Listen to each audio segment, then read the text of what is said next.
I-date daw niya ako. Coffee date again. Ay, kailangan ba guys may pera kapag i-date mo yung isang tao? Diba kahit 100 pesos lang enough na yun?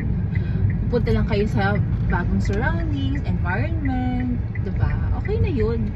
Yung mga babae naman kasi na low maintenance. Oh, I'm high maintenance, but hindi ibig sabihin nun ay pag sabing high maintenance ay about financial emerald na, diba?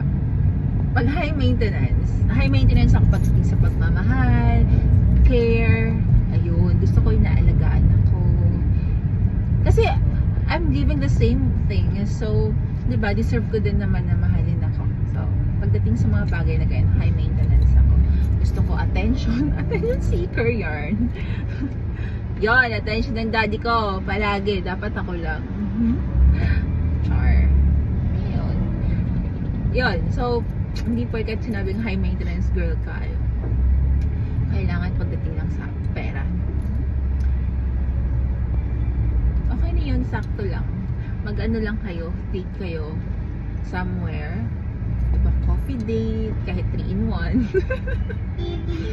Di ba, daddy? Kahit 3-in-1 lang. Or di kaya, tusok-tusok. Well, yun naman talaga yung favorite namin dati ni daddy nung bago pa lang kami. We always do eat tusok-tusok. Kasi dati kong apartment ay may tusok-tusok sa baba. So, bago siya makaakyat, kapag dumadalaw siya, kailangan may dala siyang tusok-tusok. Like fish balls, ganyan, chicken balls. Sabi ko, tawag namin doon ay KFC. Okay, sige ha, basta pasalubong KFC. Ayan, so hindi na siya mahihirapan. Kasi bago siya umakyat, kailangan may KFC. Bawal siyang umakyat ng walang KFC. So, KFC stands for